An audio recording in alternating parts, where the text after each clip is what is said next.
দুর্বলতার কথা স্বীকার, অন্যদিকে ভুল সূত্রে আস্থা বাড়ানোর চেষ্টা। স্থানীয়দের অভিযোগ শুনে পদক্ষেপের আশ্বাস। সন্দেশখালী সামলাতে জোড়া পদক্ষেপ তৃণমূলের।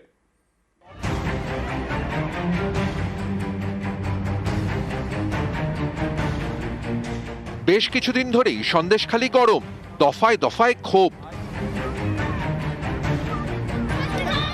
বারবার ঝাঁটা লাঠি হাতে পথে মহিলারা। স্থানীয় তৃণমূল নেতাদের বিরুদ্ধে সন্দেশখালীর ক্ষোভ, অভিযোগ পাহাড় প্রমাণ। এরকম কেন হলো?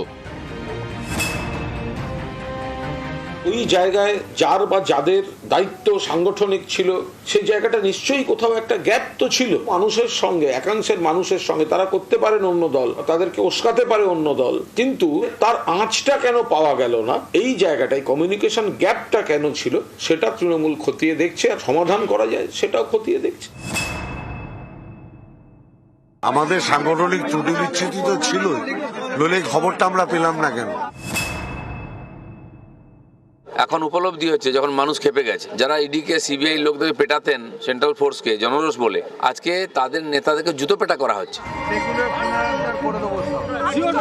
একদিকে দুর্বলতার কথা স্বীকার, একই সঙ্গে ভুল ত্রুটি সূত্রে সন্দেশখালীর আস্থা বাড়ানোর চেষ্টায় তৃণমূল। জমি যদি কেউ কেড়ে থাকে, সে জমি ফেরত হবে, সব জমি ফেরত হবে। কোনো জমি মাফিয়াদের জায়গা নেই বাংলায়। অভিষেক বন্দ্যোপাধ্যায় তিনি বারবার একটা কথা বলেন যে পার্থ চ্যাটার্জির মতো নেতাকে দল থেকে তাড়াতে যদি 1 মিনিট না লাগে, তাহলে এইসব হেলি তেলি গঙ্গা তেলি এসব নেতাকে তাড়াতে তৃণমূল কংগ্রেসের 1 সেকেন্ডও লাগবে। মমতা ব্যানার্জির রাজত্বে মস্তানি করে কেউ টিকে থাকতে পারবে না। আমাদের দেশ থেকে 2 মাস সময় দেওয়া হোক, আমরা যদি কাজে না করি অতি অবশ্যই মানুষ আবার আন্দোলন করবে। নিউজ 18 বাংলা।